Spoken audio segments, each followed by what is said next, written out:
try. No hell below us, above us only sky. Imagine all the people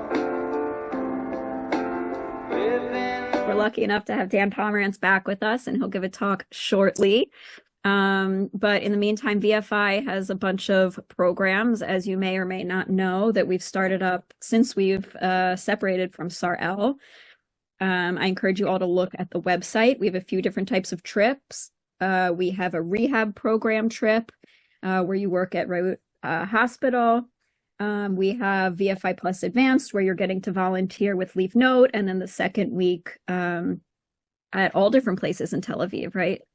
Pam, all of these trips, sorry, I forgot to mention, have a touring component with Julia, so fear not.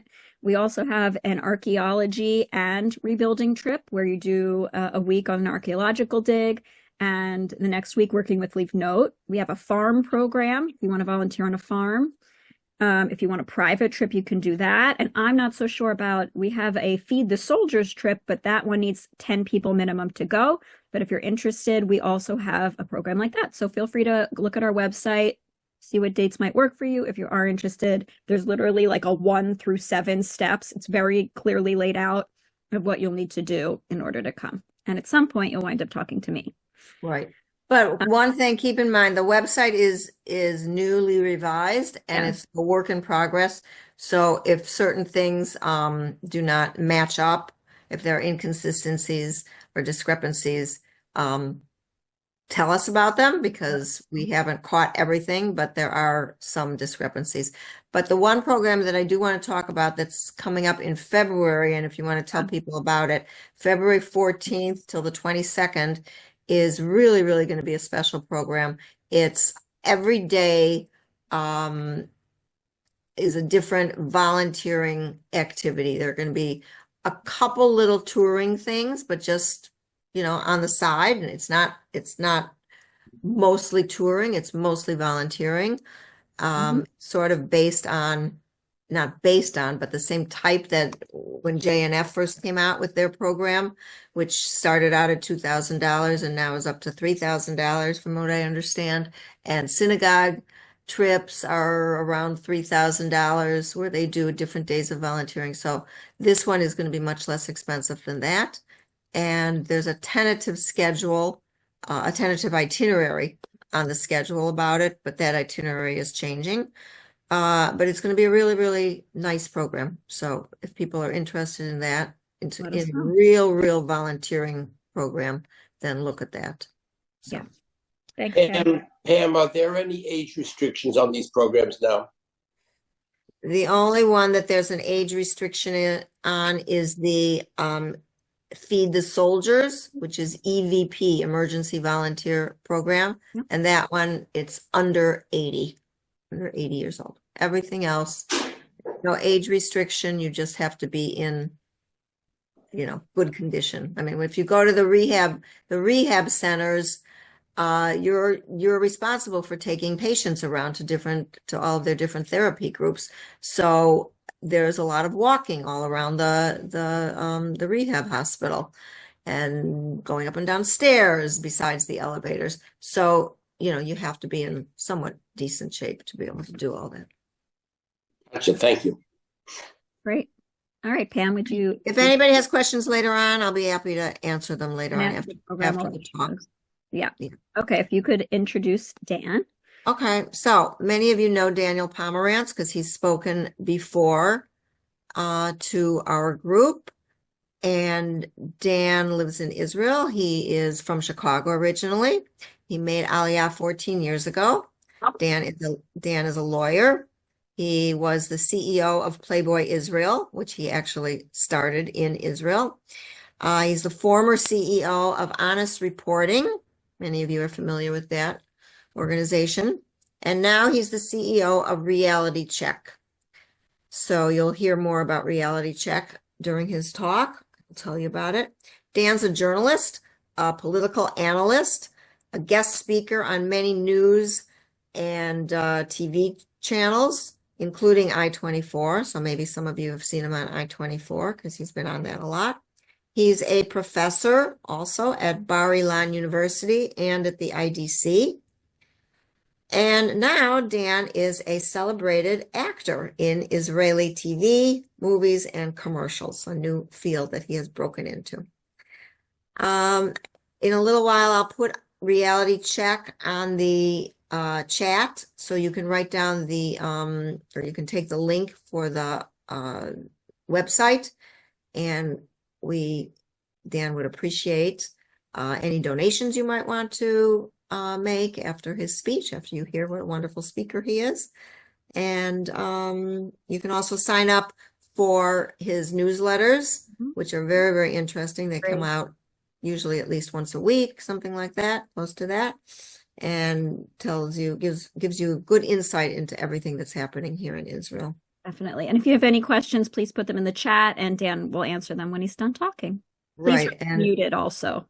Yes, Alana is going to mute everybody, and questions will all be at the end. So put them in the chat. Thanks, Pam. Dan? Thank you, Pam. And Ilana, if you wouldn't mind activating sharing, because I might want to share something from time to time. Of course. Let me make you a co-host. It's really nice to see everybody. As you know, we got a wake-up call this morning from our cousins in Yemen. And it's amazing how quickly you wake up when you hear that sound. Like if I had heard any other sound, if I had heard construction on the street, it might have slowly pulled me out of bed. But you hear this distinct sound of the siren and boom, it's like awake in 1 second.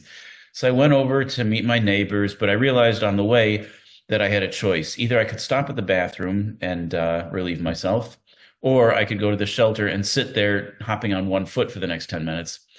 And so I checked my watch and I thought, well, I got 90 seconds. Maybe I can do it. What I found is that people in America who don't live here are often fascinated by this whole concept of us going to shelters. And a couple weeks ago, I managed to pull out my camera. I didn't do it this morning at 2 a.m., but I did it a couple weeks ago. And so I'm going to share this with you. I have a little 1-minute video that my friends in the United States find just to be completely fascinating.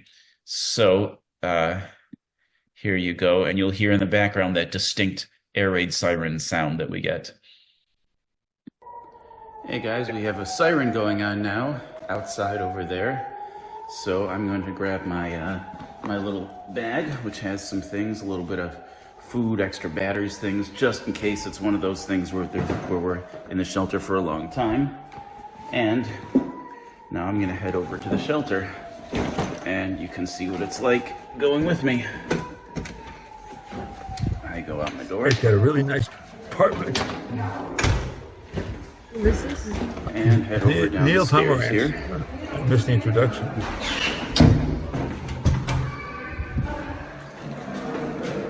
And deep inside the stairwell, we have the actual shelter itself, right here. And this is where we are. And here you can see all of my neighbors. And we also have dogs here today too. So now we're going to hang out for a while. All right, so that's the experience of going to the shelter. I have a shelter on my floor. It's called a mamak, which stands for Merchav Mugan Kumati, a secured area on the floor. Some people have a mamad, which is a merchav mugan dirati, which is inside your apartment, inside the dira, as opposed to inside the kuma. And some people, if they're not fortunate, they may have to actually go out of their building and run down the block. And some people don't have one at all. They just have to stand in their stairwell. So there's all sorts of varieties depending on how new your building is. But shortly after that, the Israeli Air Force launched a whole bunch of strikes on Yemen, taking out some of their economic capabilities, destroying some of the port and the oil production. But unfortunately, we're not too hopeful. What we've seen up until now is that until you actually attack their leadership, which the Houthi leadership in Yemen has not really been touched at all, they consider it a victory. They don't care if all of the people in their country don't have electricity, if nobody has money or food. The leadership is basically entirely untouched. And if you are a religious fanatic, to you, that means God is on your side. And I expect that the Houthis will continue shutting down Red Sea shipping lanes, which affects the entire world, and attacking Israel until Israel starts taking actions that really target the leadership and the infrastructure of their operations. And of course, that will end up coming with casualties, possibly civilian casualties, and a lot of complaints against Israel. But until that happens, I fear we're going to keep running to bomb shelters. And the evidence of that is just today, there was a drone attack from Yemen just hours after that Israeli strike. So even though Israeli politicians are saying we are going to show no restraint and really get them, and nothing's going to stop us, well, it turns out what we've done so far is clearly not adequate enough yet. And that's kind of where we are right now with Yemen. I'll briefly talk about Syria, and then I'm going to get into what I really came to talk about today, which is the International Criminal Court. Because of my background in law, it's an area that I talk about where I give some of these insights that you really can't get anywhere else, because I'm one of the few people who actually knows this stuff and also is not afraid to tell you what I really think. Because most people either don't know this area or know it, but won't really give you straight answers. So just briefly about Syria, as you probably know, Bashar Assad was a really brutal dictator. He was an ally of Iran. He turned Syria into one big highway to move Iranian weapons to Hezbollah, and very much an enemy of Israel. And his family, the dynasty of his family's control over Syria, was in power at other times in the past. For example, 1973 Yom Kippur War, and 1967. So we're not shedding any tears that he's gone. But who took over is this group that they call them the HTS group. HTS is just what people in the corporate world would call a rebranding. What HTS actually is, it's a combination of Al-Qaeda people and ISIS people. Al-Julani is originally Al-Qaeda, but he also got a great deal of mentorship under al-Baghdadi, who was the head of ISIS in Syria. So Syria has been taken over now by ISIS and Al-Qaeda. It's amazing that we had this whole war for all these years against ISIS, and in the end, ISIS won. And the way they won was quite simply by rebranding themselves. And you've got Qatar Qatar's working on a business deal with the UK that's worth billions of dollars to the UK government. And in exchange, the UK is talking about taking HTS off of their terrorist list. So it's amazing how just a combination of money and PR can create this kind of legitimacy. But here's what you don't see in the news. There are videos coming out of Syria of HTS. They're saying HTS is saying a lot of the right things. They're saying that things like, we want Syria to be united. We want it to be a safe place for all religions and all peoples. But in the meantime, there are videos out of Syria of HTS carrying out really brutal public executions. They're hanging people from cranes by wire, like they do in Iran, with crowds standing around cheering. And what they're hanging people for is oftentimes the crime is being Christian, or the crime of being Shiite, being the wrong kind of Muslim. And Al-Julani had a video recently where he was shouting to an excited crowd, "Today we take Damascus, tomorrow we take Jerusalem. Today we take such and such mosque, this well-known mosque in Damascus. Tomorrow we take Al-Aqsa," which of course means taking over the Temple Mount. And that's who's in control of Syria now. There's another group that has some control there, which is a Kurdish-related group. They're basically PKK, which is also widely designated as a terror group. They're anti-Western, anti-Israel, and pro-Marxist. So the bottom line is there's no good guys here.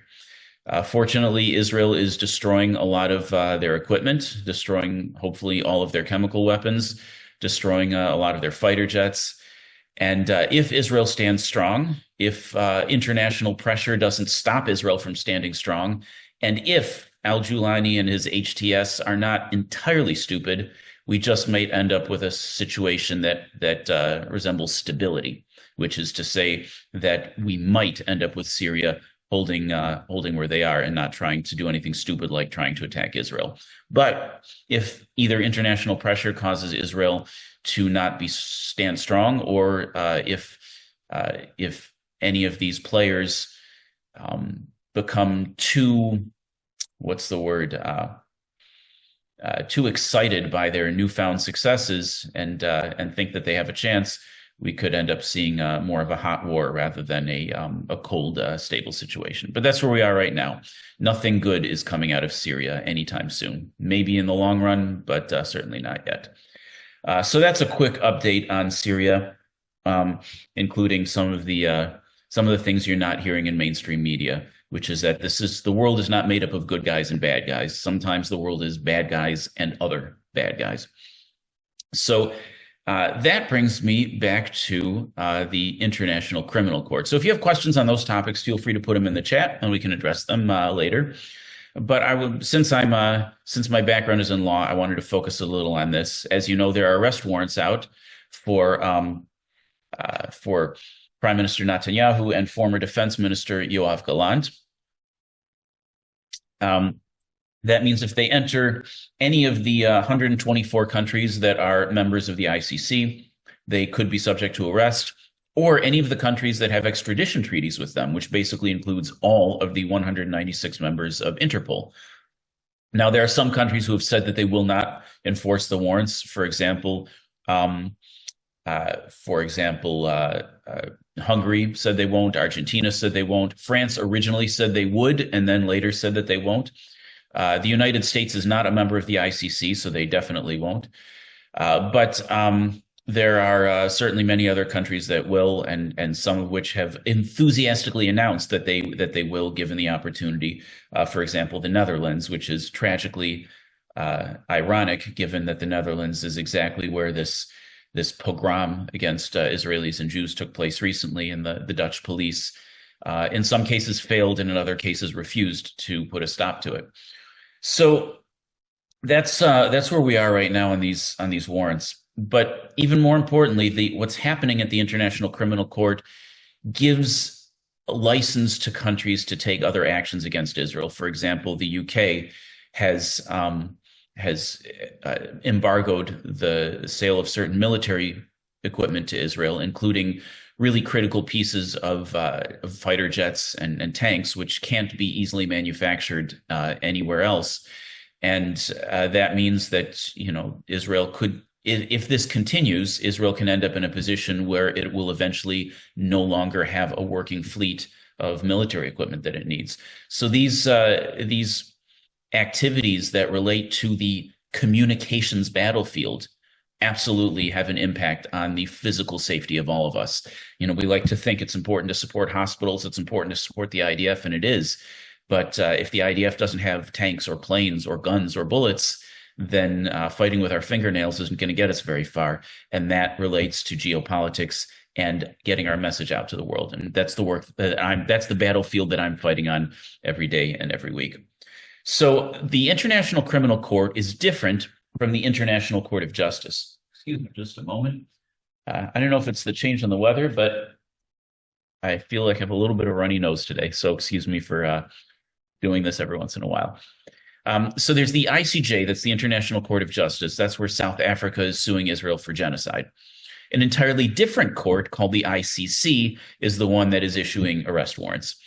Both of them are located in a city called The Hague, and so we refer to both of them as being The Hague. The Hague did this, The Hague said that. You're going to get arrested and sent to The Hague. So we call both of them The Hague, but they actually are two entirely separate bodies. Now, so the International Criminal Court at The Hague issued these arrest warrants. They were requested by prosecutor Karim Khan, who is currently under investigation himself for sexual misconduct. He was apparently sexually harassing his secretary. And specifically what the charge is, and I'm quoting, deliberately depriving Gaza's civilian population of essential goods, including food, water, electricity, and medical supplies, as part of a widespread and systematic attack against civilians. So that's the charge. The charge, of course, is preposterous. Not only is Israel fighting a war that it did not start and does not desire, but Israel moves an average of 3,729 food trucks per month into Gaza, which comes, if you do the math, it comes to a total of 3,374 calories per person per day. Those of you who are fitness buffs might know that the average calorie count that a human adult needs is about 2,000 per day. It's a little more for men. It's a little less for women. It's a lot less for children. It's a little more if you're very athletic. But basically, it's even an adult athletic male would only consume about 3,000 per day. And Israel's basically moving in almost double the amount of calories that every man, woman, and child in Gaza needs every day. But of course, a lot of it gets stolen by Hamas, and Hamas is continuing to attack and torture and kill civilians who try to take food and medical supplies for themselves. But of course, none of this matters, because when it comes to issuing arrest warrants, there's a certain legal standard, which is the prosecutor doesn't have to actually prove anything at all. He just had this legal standard he has to meet is he has to show there is a reasonable possibility that this might be true. The philosophy of the court is if it's even possible, then first you issue the arrest warrants, arrest the relevant people, and then hold a trial to figure out if it's actually true with evidence. So he gets to present his case, what lawyers call ex parte. That means there's no defense. He just makes his claims, issues his claims. Israel doesn't get to respond. Israel doesn't get to present evidence. Israel doesn't get to argue. It's just the prosecutor and a panel of 3 judges. And if he can convince them that there's some possibility that maybe he's right, then they issue the arrest warrants. And that's exactly what they did. Now, that gets us to a question of jurisdiction. How in the world does this body that just set itself up in The Hague have jurisdiction over Israel? Who says they get to tell Israel anything? I mean, they call themselves a court, but it's really just a political body made up of a bunch of countries that got together and decided that they have power over other countries. Well, the way international law works is through agreement. We call it international law, but it's not law like the law in a country. Like if you live in a country and the law says you're not allowed to drive faster than 60 miles per hour, it doesn't matter if you agree to that or not. If you're in that country, you have to follow that law. If the law of the country says you're not allowed to smoke marijuana or murder people or whatever it is, it doesn't matter if you agree, you have to follow the law. But when you're talking about sovereign nations, you can't tell a sovereign nation what to do unless you get its agreement. And there are a lot of agreements that Israel is a party to, such as the Geneva Convention. But the International Criminal Court was formed by a treaty called the Rome Statute. And many countries signed it, 124 signed it. Israel did not. Also, the United States did not. Because it was clear to Israel and the United States when this was coming together, which was in the 90s, that this Rome Statute could and probably would be used as a weapon to attack Israel, to attack other U.S. allies, to attack American troops for functioning in places like Iraq or Afghanistan or Syria. And so the United States passed a law saying that anyone who, it's called the, give me just a moment. They passed a law called the American Service Members Protection Act, which says that, first of all, it's illegal for the United States to assist the International Criminal Court. And if the United States, if any U.S. service person or any U.S. ally is accused by the ICC, and it actually lists a number of U.S. allies, including Israel, as listed in that law, and this is a law from 2002, then the United States will assist in defending that U.S. ally. So you might ask, how did this ICC get jurisdiction over Israel? Well, their logic, such as it is that they said, well, we have jurisdiction over anything that happens inside the territory of any ICC member. Well, the state of Palestine declared itself a state, and in 2015, the International Criminal Court recognized this state of Palestine and accepted it as a member.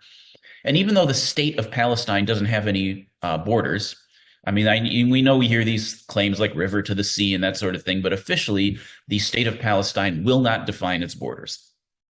But nonetheless, even though the state of Palestine is the only country that I know of that has no borders, the International Criminal Court recognized Gaza and the West Bank as being, or Judea Samaria, as being, quote, Palestinian territory.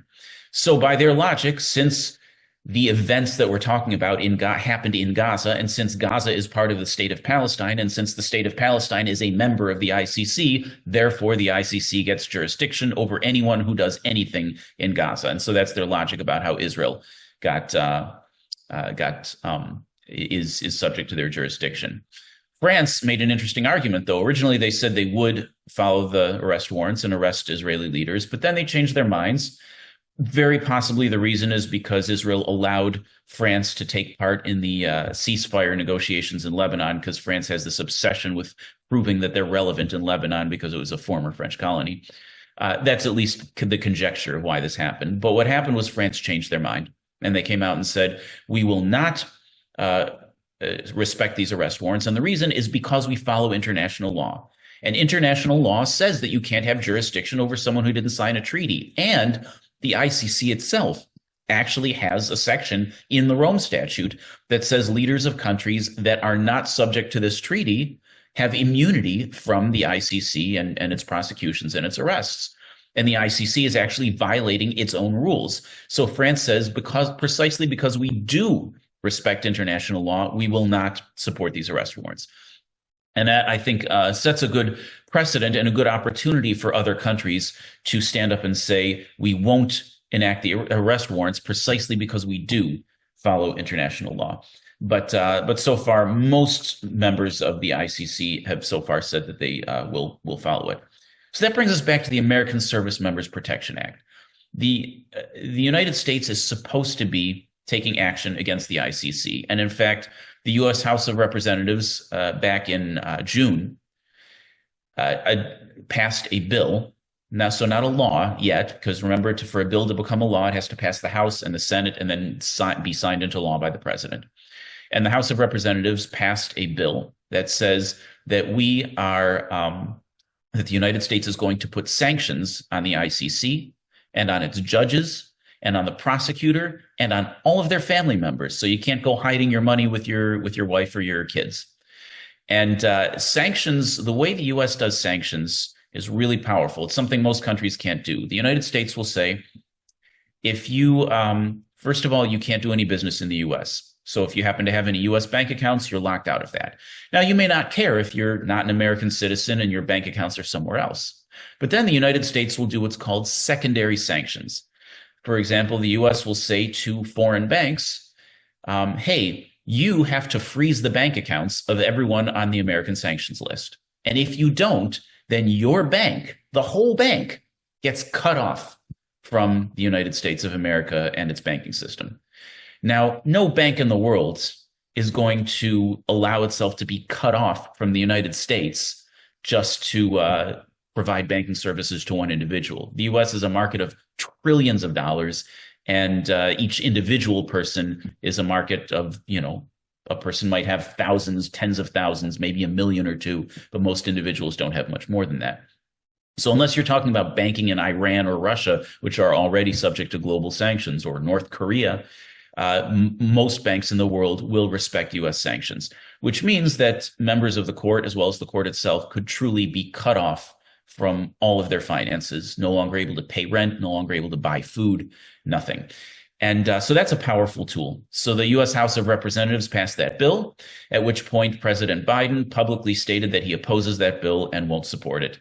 And so the bill never even made it to the president's desk because it was clear that the president would veto it, which technically, in my read, violates the U.S. Service Members Protection Act. So the president of the United States violated American law by hanging Israel out to dry. And the result was that over the following months, the court went ahead and issued those arrest warrants, which is a danger not just to Israel, but to the entire world. Because this precedent doesn't just apply to Bibi Netanyahu and Yoav Gallant. It can apply to every member of the IDF, to every former member of the IDF, to every reservist in the IDF. It can apply to everyone in the U.S. Armed Forces. It can apply to U.S. civilian leadership, as well as to everyone in NATO and their civilian leadership. And there are already actions underway, both in the ICC and in a number of countries, to try and bring these arrest warrants against more and more Israelis and eventually more people around the world. It is a tool that terrorists can use to defeat large modern Western nations off the battlefield. Can't beat us on the battlefield, so they'll beat you off the battlefield. That's exactly why America didn't sign it. It's exactly why the Service Members Protection Act exists. And it's exactly why it's a horribly dangerous situation that President Biden chose to violate American law and allow these arrest warrants to proceed. So that's where we are right now. It affects Israel's ability to get military equipment, and it puts all of Israel's soldiers, which essentially means most of Israel's population in general, in significant legal danger around the world. And there have already been a number of cases that haven't been widely publicized where Israelis who were on vacation in one country or another got an urgent call from the state of Israel telling them that they had to leave that country immediately because arrest warrants were going to be brought against them within hours or within a day or two. And this has already happened a number of times just in the past couple months. So this is a very serious situation. The reason that this is possible is because people around the world honestly believe that Israel is committing genocide, that Israel is doing just horrible things, and that Israel must be stopped. And this is not a coincidence. Starting with the Durban Conference in 2001, Palestinians started what later came to be called the diplomatic intifada, in which they did everything from PR and providing endowments for professorships at universities, supporting NGOs. These protests that we see on campuses are not organic. They're highly well-funded. Just the protests at Columbia alone in the course of several months ended up costing $3 million in money that came primarily from Iran and from Qatar. And that's just at Columbia. If you add up all the protests all around the world, you're talking tens or even hundreds of millions of dollars that have been invested just in the protests, not to mention the professors themselves and the PR and the work with news agencies. The budget of Al Jazeera alone is billions of dollars per year. And this is a battlefield that Israel has not really been fighting on very seriously. So it's something that I've taken on myself to fight on this battlefield, and I worked very hard to do it. But we do it with a lot less resources than the other side does. So we do everything we can to try and change the public perception and bring certain events to light, so that maybe things like what we just saw at the International Criminal Court don't continue to get even worse. What is hopeful is that with the new White House has made it clear that they intend to take very strong action against the International Criminal Court and the UN. So hopefully that will put a stop to some of those actions. And also we're working on a new project at RealityCheck where I've discovered that when I talk to you guys, I can speak as a lawyer, and I think it's pretty persuasive. You can tell that I understand what I'm talking about. But when you talk to most people, their way of thinking, people think in shorthand, and they think to themselves, well, you may be a lawyer and what you're saying may make sense, but the International Criminal Court is the court. Why would I believe you over the court? You're just some guy. The court is the court. The judges are the judges. Now, of course, you and I know that this court is really a political body that makes decisions based on what is politically expedient. It's not really based on any kind of legitimate interpretation of legitimate law. But a lot of people don't realize that. And so we're working on a project now to expose some of the people in the world who have very high credibility. For example, the judges at the ICC or the ICJ. Another example is Amnesty International, which just released a report saying that Israel is guilty of genocide, and other bodies like that who are either releasing reports or bringing these criminal charges or other cases against Israel. And what we've realized is that a lot of these figures on these bodies have shady backgrounds. They may, in some cases, be receiving money from terror groups. They may, in some cases, be supporting Nazi ideology online. They may, in some cases, be providing money to terror groups.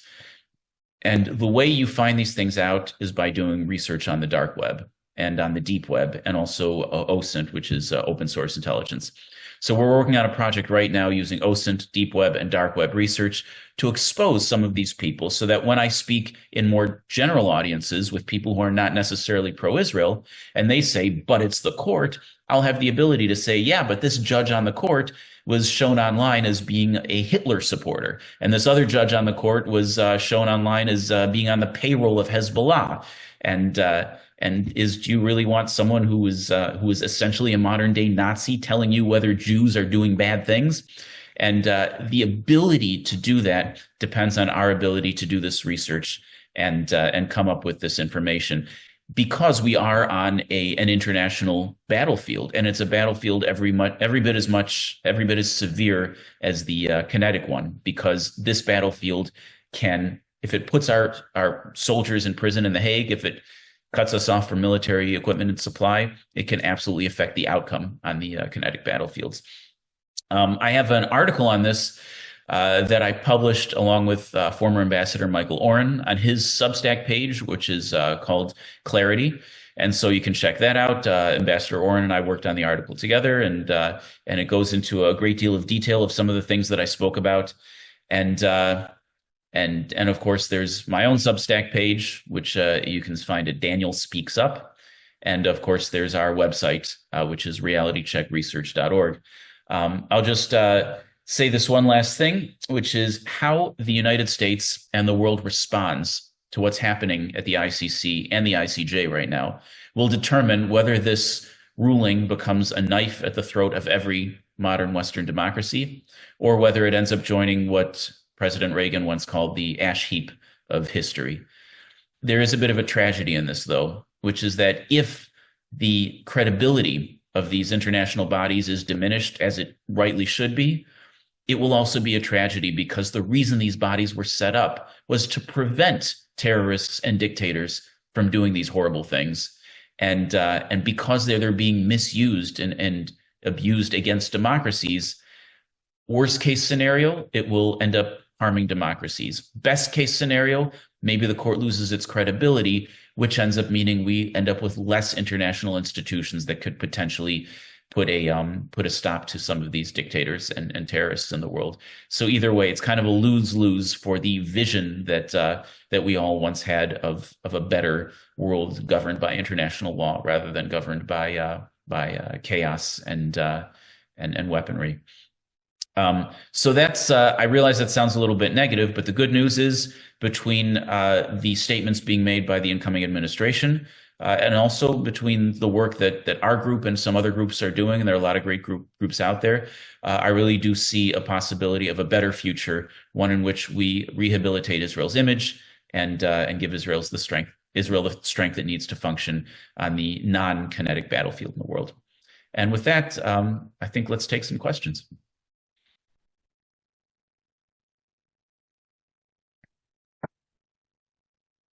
Okay. Let's get to the first question. Let me take a look. Pam, I didn't know if you wanted to read them. You want me to? Someone's asking about El Al airfare, so I'll just hold on that. I don't think it's going to get cheaper, nor can we make it cheaper. Okay, Harry is asking, why would those who know, in quotes, not give straight answers? Is it political? Harry, do you want to let us know what you're talking about? I think it's a reference to my statement about people who talk about the ICC and the ICJ. Yeah. Yes. Well, you have it's political, and it's also narrative. There's a narrative out there that well, as everybody knows, Israel is doing this and doing that, and there are a lot of people who feel a little bit like they sound like they're good moral human beings if they criticize Israel for being genocidal, or what happened on October 7th was terrible, but that doesn't give Israel the right to this and this and this and this. And some people like sounding moral. Some people are just afraid of being accused of being immoral, and yet they don't take that step back and say to themselves, A, what's actually right and true, and B, how does this affect the safety of democracies around the world? And people take that sort of very short-term moralistic view of how they speak sometimes. Stephen Finkelman wants to know, will Assad receive an arrest warrant from the ICC? Well, initially I would say no, because Syria is not a member of the ICC. On the other hand, neither is Israel. And clearly when the ICC wants to find a way to do it, they'll find a way to do it. But at least in Israel, you had the, quote, state of Palestine giving the ICC sort of a back door into claiming they have jurisdiction. But there is no such back door doing that in Syria. So if they did find a way, I'm not sure exactly how they would go about doing it. Next question is Russia part of the ICC? If so, aren't they obligated to turn in Putin? Yes, Russia is part of the ICC. I'm not sure who you mean by they, because Russia is ruled by Putin and he's not going to turn in himself. But there are other countries that ought to turn in Putin. Russia also has a great deal of pretty significant sanctions against it, but Russia doesn't care that much because it's a huge oil-rich nation. When I say rich, I mean Russia's economy is having a lot of trouble right now. So this is affecting Russia's economy. But even so, Russia is that 800-pound gorilla. It takes a lot in the way of sanctions and a lot in the way of military might to create a situation where Russia would actually be in danger. Whereas Israel is a very small country compared to a country like Russia, does not have a huge amount of export market, even though we're very proud of the startup nation and all the high-tech work we do. It's nowhere near the scale of exporting oil the way that Russia does. And if Israel were to be hit with the kind of sanctions that are currently on Russia, which is a possible outcome of what's happening in the ICJ, so not the ICC in this case, but the ICJ, that eventually the ICJ can't implement sanctions, but they can bring a matter to the Security Council, which could eventually result in sanctions. If that were to happen, Israel would very quickly go the way of North Korea, except at least North Korea has China keeping it alive as a lifeline. But Israel could very quickly, within a matter of months, go from being a modern first world nation to being a place where you can't even keep the electricity on and where we have no working weaponry for the IDF. So these things are very serious. We cannot withstand what Russia can withstand. Pam put a question down that I also had, so thanks, Pam. How has RealityCheck and your research already changed some of the policies?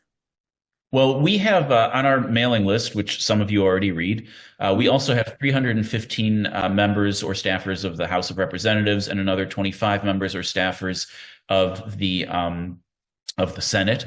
We have a close relationship with the Parliament of Germany and also with the Parliament in Canada. We have a close relationship with the Claims Commission and with IRA, and our work influences a lot of what they're doing. We helped trigger a new federal law in the United States, the HEAL Act on Holocaust education. We helped trigger several new state laws, including in Vermont, which we did partly by shaming Bernie Sanders because he likes to talk about how he's the guy who cares about people, and yet his state is one of the worst states in the country for hate crimes against minorities. A lot of people don't know that. So by shaming him, we actually ended up getting Vermont to change some of their laws. So all of the work that we do provides a level of understanding for not only for our elected representatives, but also for people like you who end up going and speaking in their communities and to their representatives. So we've already had an impact on changing laws and getting our governments to push and pressure internationally in the directions that we need. We also advise the Prime Minister's office in Israel and a number of other top people in Israel and also NGOs in Israel, which ends up impacting Israeli policy and Israeli strategy on a lot of these issues as well. In fact, sometimes when the Prime Minister's spokesperson's office makes statements, sometimes they've been taken from our research or even from quotes that we give for them to use or phrasings that we come up with. So we do everything we can to have an impact around the world as well as in Israel. We also speak a lot to students and student groups. We were on Harvard's campus.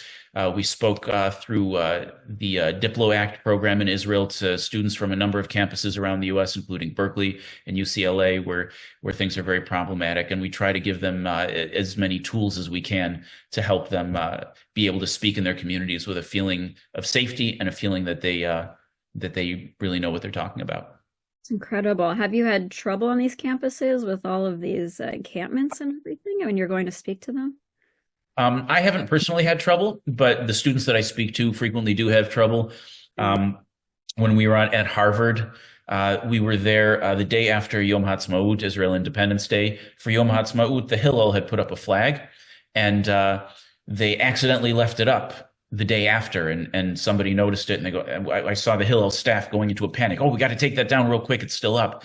And it was just striking to me that they would be so scared to hang an Israeli flag. Like you wouldn't have that reaction of hanging an Irish flag or a Dutch flag or something like that.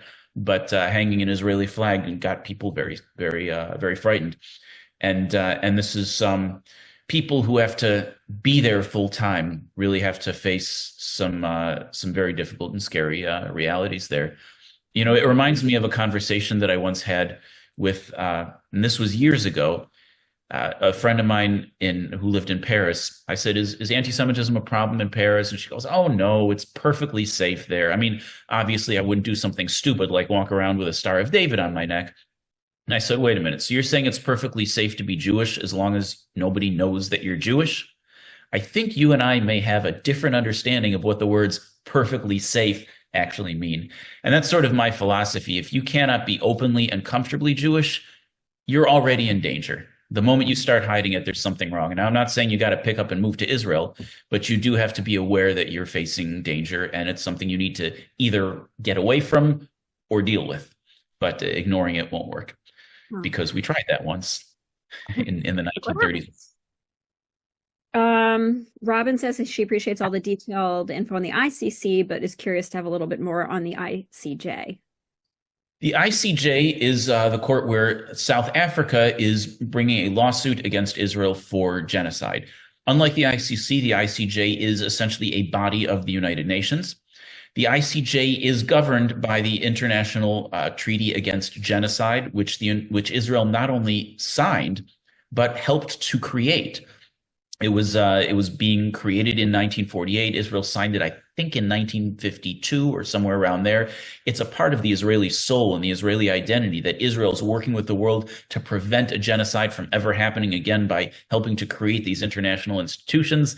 And then Israel's enemies went and just turned it into a tool against Israel. The claims of is originally South Africa, I think, always knew that they didn't really have a chance of winning.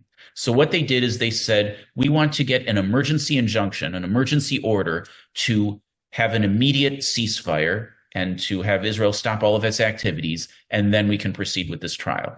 In a vacuum, that makes sense. So take, for example, if somebody's going to demolish your house and you say, you don't have a right to demolish my house, and they say, yes, I do, and you have this debate over it. The trial to determine if they really have the right to demolish your house could take years. So what you do is you ask for an emergency order that they have to stop any demolition activity so that your house will stay in place. Otherwise, by the time the trial's over, there won't even be a house left to save, right? So that's the whole idea behind an emergency injunction. So based on that logic, South Africa made a motion for an emergency injunction to stop Israel's activity immediately. But of course, this isn't demolishing a house. This is desperate self-defense. This is at a time when Hamas was much more powerful than they are now. And even now, Hamas is still not entirely without its ability to have some impact. The hostages were, of course, being held, and Israel was working to either rescue them or create the military pressure necessary to be able to get a deal to pull them out. And South Africa was trying to put a stop to that. It would have been essentially a victory for Hamas. Hamas attacks, then Israel's response gets stopped. So that's what they were working to do. The court denied the emergency injunction. Then later in October, South Africa asked for more time to be able to gather evidence of genocide, which indicated to me that they were having trouble getting the evidence. In the end, they did present a bunch of evidence, but then they also presented a motion to the court to change the definition of the word genocide, which, by the way, is exactly what Amnesty International did in their report on page 109, in which they accused Israel of genocide. They also, on that page, changed the definition to make it fit Israel. Of course, the new definition, if you applied it universally, would mean that essentially everything everywhere is a genocide. It's so broad that it just includes any war would end up fitting that enormously broad definition of genocide. So that's where we are right now in the International Court of Justice. Is South Africa presented their so-called evidence and is now trying to get the definition changed. If the International Court of Justice rules against Israel, then they would refer the matter to the Security Council, and the Security Council would have the ability to bring sanctions against Israel. And it is not 100% clear that the United States would veto it. Certainly under the current administration, the United States might not. Under the Trump administration, the United States probably would. But this isn't just a resolution. This is a request by an international court. And under those conditions, it's possible that the United States might not veto it. And if The United States didn't veto it. This would be sanctions, but not sanctions like the S in BDS, which is boycott, divestment, sanctions, because BDS is mostly propaganda. This would be real sanctions like North Korea sanctions. So it's very important that but even prior to getting to that point, this has already caused a number of individual countries to place sanctions against Israel, including the UK and France and others. And it is impacting Israel's ability to get desperately needed military supply. That was a long answer, but there you go. That was a good answer. It doesn't matter how long it was. There's a follow-up to this. Russia, Steve wants to know if Russia will be kicked out of the ICC. I can't imagine why they would kick them out of the ICC. In fact, if anything, kicking them out of the ICC would cause the ICC to not, well, the ICC would still have jurisdiction retroactively. I'm kind of thinking out loud right now. I mean, they could withdraw from the ICC if they want to at this point in time, although, again, it wouldn't affect the ICC's jurisdiction over events that happened in the past. I don't see why they would get kicked out or why they would care if they were. It wouldn't really have much impact either way. Okay. Barry and Carol, they came in a little late, but they wanted to ask, to what extent is the hatred of Israel the hatred of Jews? Oh, it's absolutely the same thing. I mean, you take a look for example, in a place like the Netherlands, where they had that pogrom. They were attacking Israelis and they were attacking Jews. And some of the people on the street were asking people, "Are you a Jew?" Let's make no mistake, Zionism is an essential part of Judaism. We're approaching Hanukkah. You know what the Hanukkah story is? It's about Jews in the land of Israel fighting for their freedom to live in the land of Israel. The story of Pesach, of Passover, is Jews traveling to the land of Israel. The story of Sukkot is Jews living in temporary huts while they were traveling to the land of Israel. There is no difference between Zionism and Judaism. Without Zionism and without Israel, Judaism is not the same religion. And similarly, in every place where you see these, you see these attacks in places like Columbia University, they're not just attacking Israelis; they're attacking Jews, and so you see both in terms of the way people act and also on a philosophical level, there's absolutely no distinction. Great. Gail said yesterday she watched an interview by Honesty of a journalist who survived a prison under, Gail, you might want to unmute, a prison under the jihadist guy who was claiming he's no longer with Al-Qaeda in Syria. When are we going to hear in the media about the non-Assad buried bodies? Great. Sounded like a strong reaction there.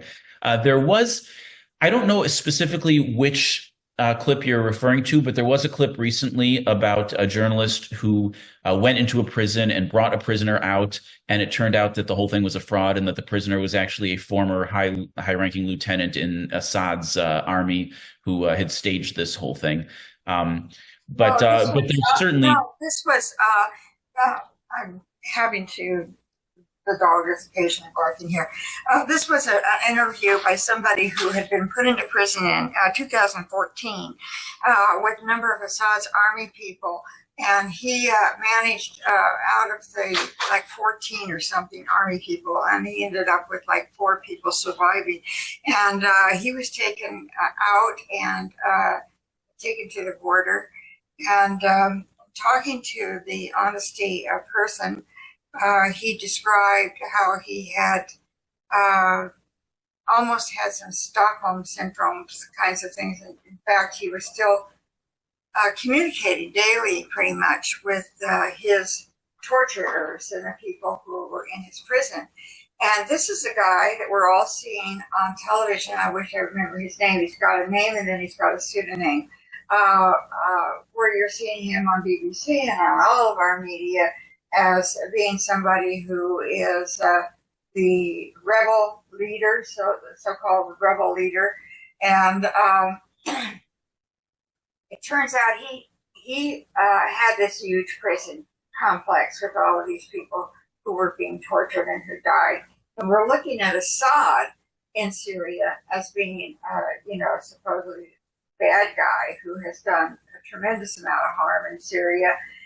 But these other jihadists are not too much better. When I listened to this journalist's story, I thought to myself, why aren't we looking into the background of these other jihadists besides Assad? They may not be in his group, but they're just as dangerous.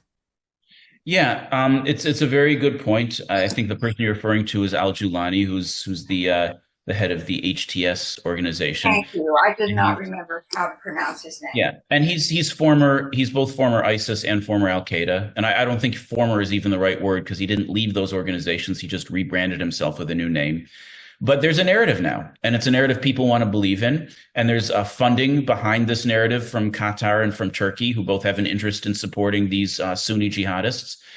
So I think that the world is going to respond to the narrative and respond to the money and respond to that typical naive desire to believe that the world is made up of black hats and white hats, good guys and bad guys, and anyone who fights against the bad guy must be a good guy. And Assad is a bad guy, and the people fighting against Assad are also bad guys. But I don't think you're going to be hearing that narrative because people around the world have an interest in wanting to believe this other narrative. But things could change. I mean, maybe the truth will come out and the world will listen up. But the problem with that is then that gives the world a moral obligation to take action in Syria, and people don't want to put their troops in harm's way in Syria. And it also would create a moral obligation to stop doing these very lucrative deals with countries like Turkey and Qatar, which the world also doesn't want to stop doing. So what bothered me in listening to this episode is that he's asking that the United States continue the money conduit that we've been giving to various groups that oppose Assad. So I kind of really worried that even though Israel is going in and destroying all kinds of weapons and finding tunnels and all kinds of things, that if we in the United States continue to give money to this kind of an organization, things will go from bad. yeah, and not just the United States; it's a global phenomenon. Like I mentioned before, the UK is already having discussions about taking ATS off of their terrorist list. So Israel has long had an enemy across its border with Syria and now continues to, and that's the situation right now. Hopefully this current enemy is, if nothing else, less powerful and less organized than the former one.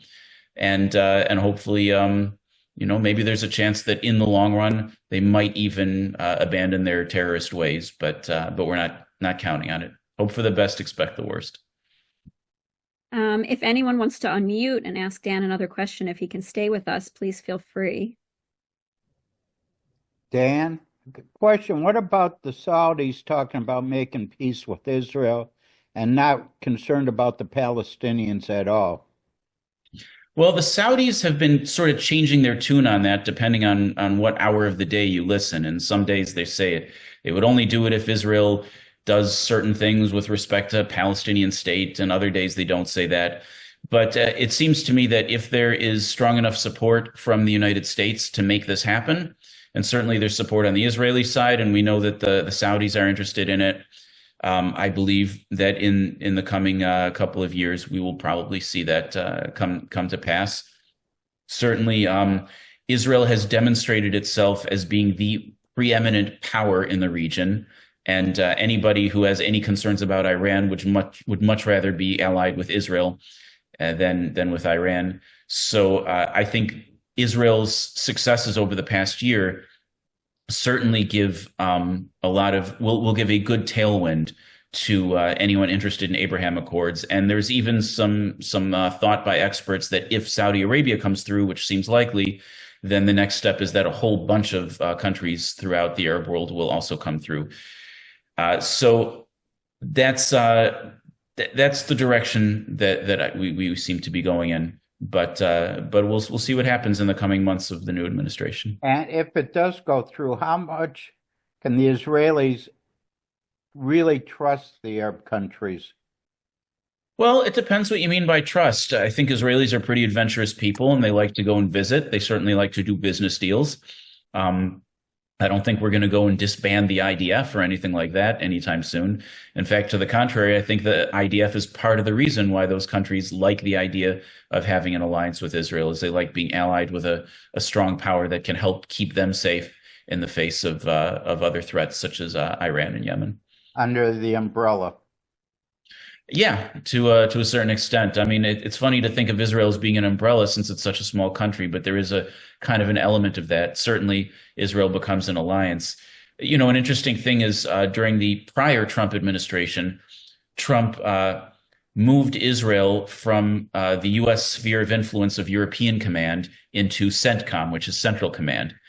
Up until then, Israel couldn't be in CENTCOM because it would mean that Israel would have to sit in the room and share information with all these Arab countries who could never, ever, ever be seen talking to Israel. But the Abraham Accords kind of broke the ice and opened the door to that. And so now Israel, when you hear about an international coalition stopping these missiles and rockets from Yemen or from Iran, that's being organized by America's CENTCOM, by America's Central Command, which means that in that room you have Israel, America, and a whole bunch of Arab countries sitting together, organizing these defenses together. And it's not just missile defense, it's all kinds of defense. So the Abraham Accords during the prior administration created a lot of benefits, not just in trade, but also in security, because now Israel and its neighbors are part of CENTCOM together. Well, what I'm going to say about that, I'm pretty sure most of us never thought we'd ever see in our lifetime any peace agreements with some of the Arab countries. Yeah, it's a really amazing, startling thing. But I think, as it turns out, all we really needed to do, because behind the scenes, there was already movement in that direction. All we really needed to do was have the courage to no longer give the Palestinians veto power over the peace in the Middle East. And the prevailing doctrine at the State Department was you can't have peace in the Middle East until you first have peace between Israel and Palestinians. And Trump ended up coming in and saying, well, there's absolutely no reason why that should be true. And if you're pro-peace, make peace. How can you be against peace treaties if you're pro-peace? It may sound here, by the way, like I'm being pro-Trump and anti-Biden. I want to be clear. I'm not pro-anybody or anti-anybody, but I'm pro and anti-certain specific policies. And the policies that I've pointed out which ones I'm anti and which ones I'm pro. Great. Anyone else have a question? I do, Alana. Great. Daniel, in early part of your talk, you mentioned how many truckloads or calories of food Israel was providing into Gaza. And I'd like to be able to use that when I talk to someone, but I can't simply say I heard it from Daniel Pomerantz. Do you have a way of that I can back that statement up if I'm speaking to someone? You know, it reminds me, the other day I walked into a restaurant and they said, "Do you have a reservation?" And I said to them, "Do you know who I am?" And then I said, "Just kidding, I'm not anybody." So yeah, you should just tell them. Daniel Pomerantz said so. Don't they know who I am? The truth is, the data I took, the study that shows that the number of calories is almost double what everyone needs was based on a study done by the Hebrew University in Jerusalem. But the study itself was based on data that's publicly available from multiple international sources, including UN sources, including COGAT, which is the Israeli source that just tracks the movement of these things, including Palestinian sources of the movement of goods. And so what you can do is you can look at the Hebrew University study, but then you can also just take the data. You can look at the data that they used, and you can independently confirm that data from all those different sources. All Hebrew University really did was take publicly available data and do some math with it. And the math is relatively simple. And that's, I like that figure of it's almost double the amount of food people need. Because when you say, we've sent in this many truckloads, what does that mean? Is X number of truckloads enough? And when you do the math this way, you can see that it really is enough. But you can go to the study is on my Substack page. It's also on Michael Oren's Clarity page. But I think what we'll do is maybe I think Pamela or Ilana or someone will send an email after this event We'll make sure that my website's there. We'll also make sure that my Substack page is there. In my Substack article in which I do this analysis, I also link to the Hebrew University study, and within the Hebrew University study, you can see all of the data they used. I also link to some other data sources on this as well. And also, when they send out that study, I'll just remind you that we're getting near the end of the tax year, and the work we do is possible only because of private donations. The State of Israel, God bless the State of Israel, but boy, do they not get the importance of this. And we're not supported by any government funding.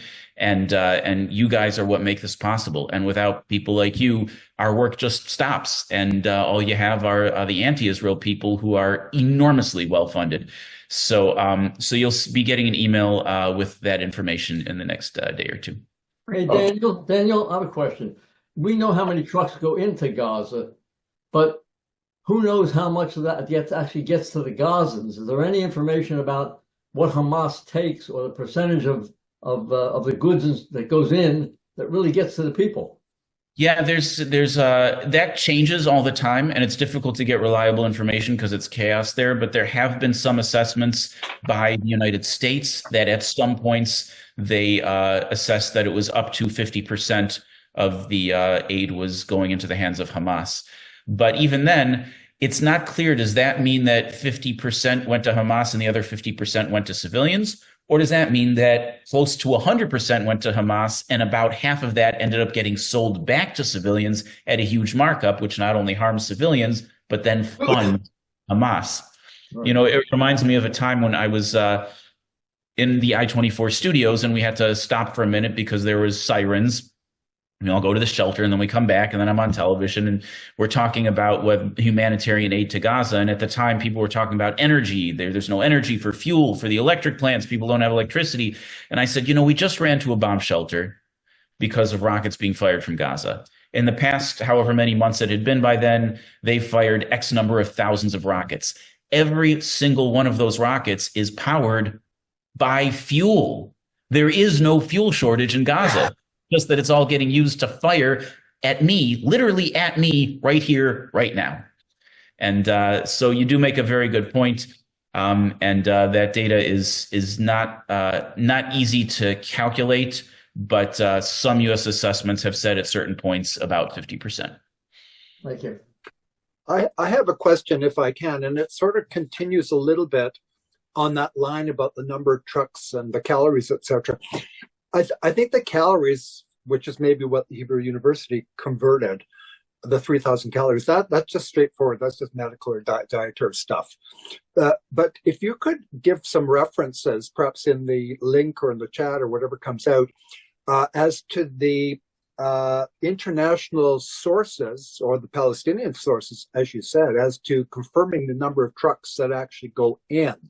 I think that would be very interesting for us to see. That was one of the first questions. The second part of that on the same topic is that, I mean, the enemy would say that it's because it's occupied sort of by the army, that it is the IDF's responsibility to disseminate the food. And that's, you know, I think it's a bunch of BS.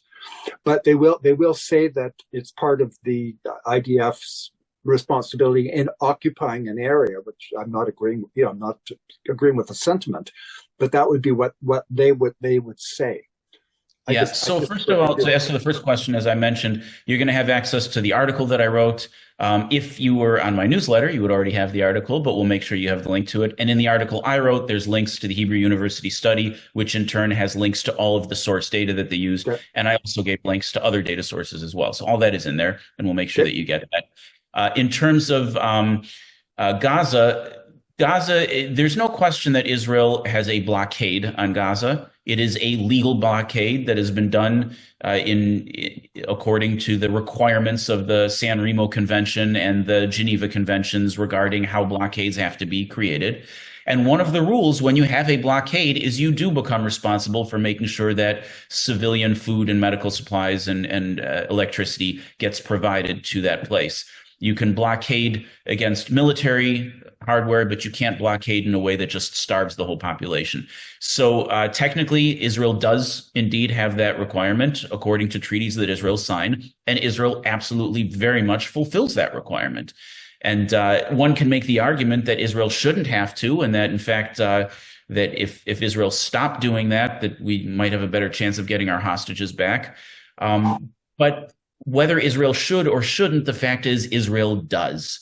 And Israel has taken the position that the San Remo and Geneva Conventions require it. Because Israel maintains a blockade, Israel is required to move supplies in, and Israel does take that responsibility seriously and carries it out very effectively. Now, whether those supplies ultimately get to civilians is a whole other question. Although I'll point this out, as long as you raise that, Israel, as you know, has presented a lot of evidence that UNRWA, which is the UN agency that facilitates a lot of the moving of these supplies into Gaza, is very closely tied to terrorism. A lot of its staff are members of Hamas. Some of its staff participated in the October 7th massacre. Many of its teachers teach Nazi ideology in UN schools, and many of its staff, or at least some of its staff, have been hostages in their private homes. And as a result, Israel has passed a law that Israel will no longer work with UNRWA. That law is, I forget exactly when it comes into effect. It's already been passed, but there's a number of months before it comes into effect. And some countries are accusing Israel of violating international law by doing that. And so that's the next big thing that you're going to hear, is that Israel is violating international law by not allowing UNRWA in. The truth is, international law requires Israel, because of the blockade, to move in food and medical supplies and humanitarian aid. International law does not require Israel to work with any specific organization. So as long as Israel moves that aid in through some organization, whether it's the IDF itself or other organizations, that is more than enough to fulfill the requirements of international law. It's a complete perversion of international law to claim that you must work with this particular organization. So that's that. I think I saw another question pop up. Any other question? I think there might be one in the chat. In the chat, does Israel have to pay for the food they allow in? Israel does not, only because there are so many countries and bodies in the world that feel inclined to help support this. But if that were not the case, then Israel would have a responsibility to make sure one way or another that aid gets in, even if Israel had to pay for it. So, for example, when the United States had a blockade on Japan during World War II, the United States was responsible for making sure that humanitarian goods could still flow through. Right. Anyone else? No? All right. Thank you so much, Dan. Incredible as usual. There was a lot of questions. Some people have no questions. So I think you actually get the most questions out of everyone. Yeah, if you don't have questions, it must mean that I explained everything perfectly, and now you got it. This is a lot of questions. That's what I'm saying. Sometimes people just don't even know what to ask, but people are really curious about this. So thank you so much for joining us again and updating us as we continue to be in this awful situation. And thank you guys for having me. Of course. And thanks to Pam for helping to arrange it. We posted the link to RealityCheck to your website a couple of times. Please, everyone, go on there, make a donation, sign up for the newsletter. I get it. I think, Dan, I follow you everywhere you can be followed. So I'm not creepy, but you can do it and you get updates. So please go ahead and do so. I'm going to follow you here when she comes to Israel, too. Exactly. Yeah, and we'll also make sure we'll set up a 1-to-1 or a 2-to-1, whatever. Oh yeah, well, I'll be happy to see you when you come here to Israel, and we will absolutely make sure that everyone has access to my article specifically on the ICC, which has the links to all the things that you've been asking about. Great. Dan, send me something that you want Steve to send out to. Send me a little blurb of what you want, and then I'll. You said your website, Substack page, link to Hebrew University study. Yeah. Well, there's an article that I wrote on the ICC issue, and within that article, you have the links to the Hebrew University study and everything else that's relevant. So you can just click on those links. Okay, so send me that, and then I'll have Steve and Alana send out the email. Right. Okay. Great. Thank you so much. I think everyone's doing their clapping, waving thing. Let me see. Thanks, Dan. Just can't get a Oh, Thanks, goodness. Dan. Hello. Thanks, Let's guys. hope we sleep through the night tonight. Oh God. Yeah. There's Pamela. If not, maybe record yourself going into the shelter again. Yeah, Okay. hopefully. Okay. All Oh right. yeah, Dan, I wanted to ask, what did you not record yourself, make a record of or a video of going into the shelter in the middle of the night? Because do people go into the shelter like literally just with like straight from bed? I mean, that's it. Yeah, I mean, everyone was in pajamas and everyone was a little bit sluggish, but it was the usual thing. And that siren kind of has a way of waking you up. So we were kind of doing Very okay. loud siren. And what you heard on the video isn't even the way it sounds, because it sounds on your phone much worse than that. So even if your phone is totally turned off and there's no sound, you wouldn't hear a phone ring, the siren alert goes right through everything, and it's really loud. So yeah, wakes you up. Great. Great. All right. Thanks. Well, Dan's allowed to go to bed, but Pam not so much yet. Yeah, I'm not allowed to go to sleep yet. Bye. Thanks. Thank you. Bye, Bye, Lito. Dan. Thank you Happy so much. Hanukkah, everyone. Bye. Good night. Bye. Bye. All right, let me put this back on so I can see everybody. I don't know if this, I'm going to stop recording.